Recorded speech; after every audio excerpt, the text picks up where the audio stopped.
Hi everyone! It's me again, Yulie, a registered nurse here in the Philippines with roughly 5 years of experience. And when I became a mom, that's when I decided to start working from home.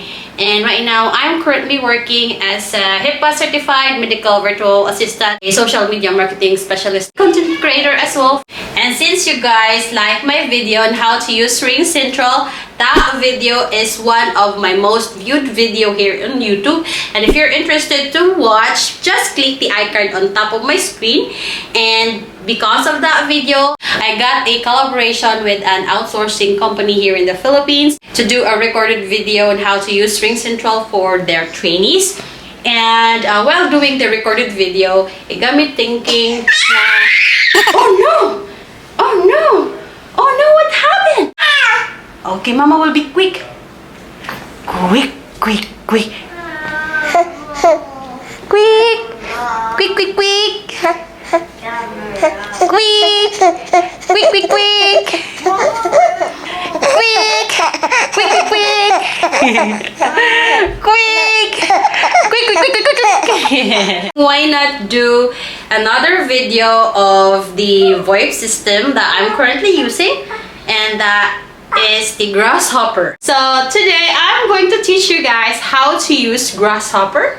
Same with Ring Central, this VoIP system or virtual phone it's very the same, very straightforward, very user-friendly. So yeah, let's jump into it. If you like this video, please do not forget to subscribe to my channel, give this video a thumbs up, and click that notification bell para kapag may bagong videos ako, ikaw yung unang makakakita.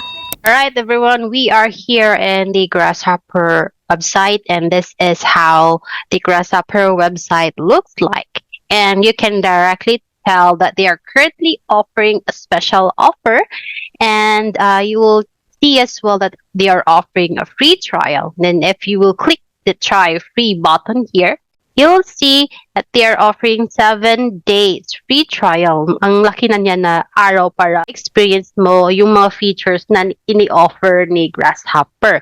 But once you will exhaust the 7 days free trial, you have the option as well to discontinue or choose the type of plan that you prefer. You can call the sales directly at this phone number. And I want you to see that the top features that the Grasshopper is offering. So Grasshopper is a virtual phone system which offers tons of features. These includes calls, text, custom greetings, extensions, inbound facts, and more. So that provides you with a second phone number for your personal phone, so you can keep business and personal calls separate. So now, the top features that they are offering are, you can find it here at the bottom part of the website. So you can see here, there are desktop and mobile apps. And there's a business texting, call forwarding, VoIP plus Wi-Fi calling, and voicemail transcription. And if you will hover over the phrases or text, you can see that it's hyperlinked. So once you will click that, you will know more about the features that they are offering. Now, I want you to check as well the frequently asked questions so that you will know more a bit of the Grasshopper. The questions are, is Grasshopper an app? And if you click that, there's an answer. And does the Grasshopper replace my service provider? Do I have to pay by the minute? And if you click that, all of our plans include unlimited minutes. Your app usage is restricted only by your carrier's data plan. Now, let's log into the web portal of Grasshopper. Now here, you can see pretty much very simple lang yung web portal. And it's very straightforward as well and self-explanatory. I just want you to see there's my favorite feature here, the transcription, voicemail transcription part. I want you to see that in a minute. And now let's go first to the right side of my screen. You can see here messages and calls, extensions, settings, apps. And you can see here the numbers as well, and have two numbers to separate your business and your personal numbers. Let's go to the all messages.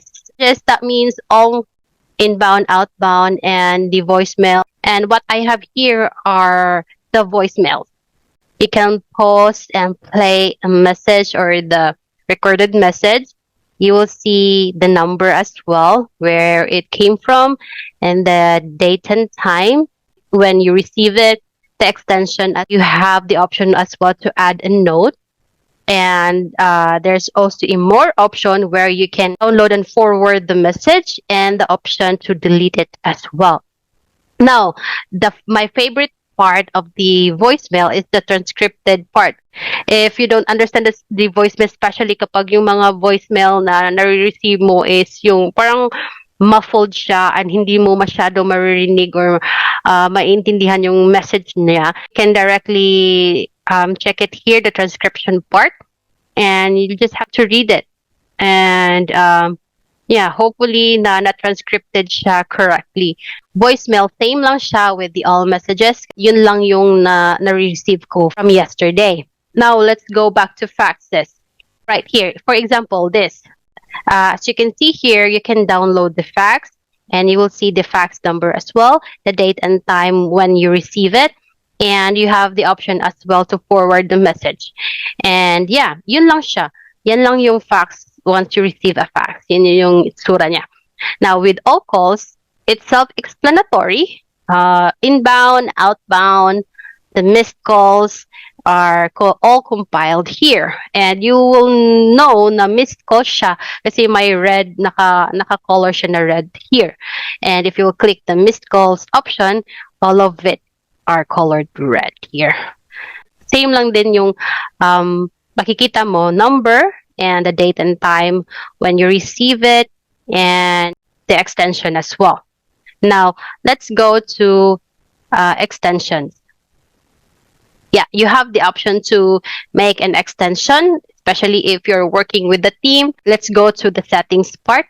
Now, sa settings, dito mo set yung mga main greetings, way greetings, and yung voicemail greetings. You can record it yourself and upload it here. And or you have the option to choose the default recorded greetings as well. Let's go to the apps. So right now, I'm using the Windows app. Now, in using the Windows app, I'm not sure if you see it.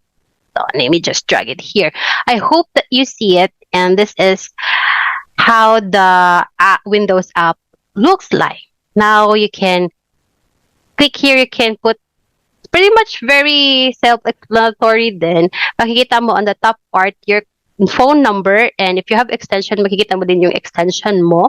And parang cell phone lang siya. And here, the messages, all messages that you have received and sent, makikita mo din siya here.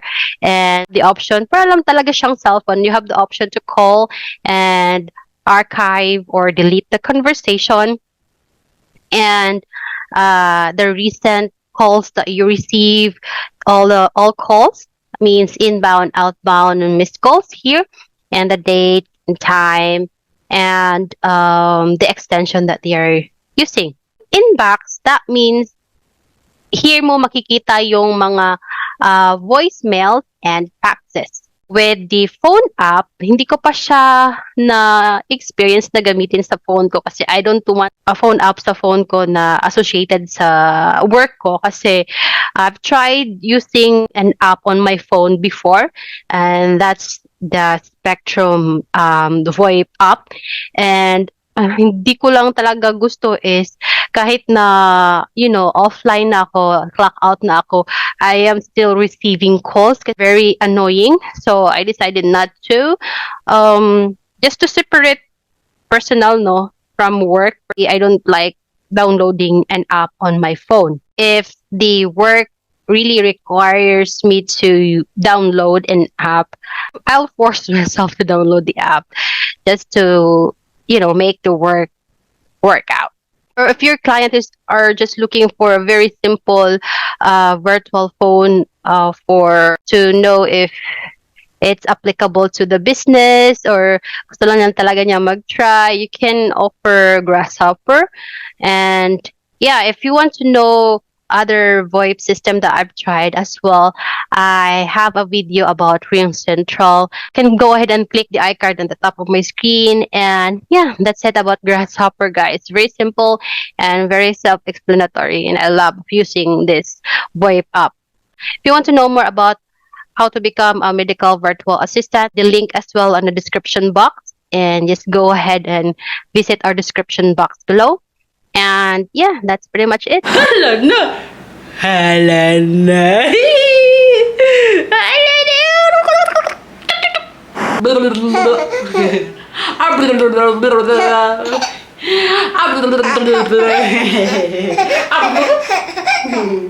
Hi, what? Can you say mama? Mama? Mama? Mama? Mama? Please do not forget to follow my other social media pages. And for you to get a chance to be featured on my next video, please leave a comment below for your questions and suggestions. Thank you so much for watching my videos. And see you guys on my next video. Bye, sweetlings. Take care.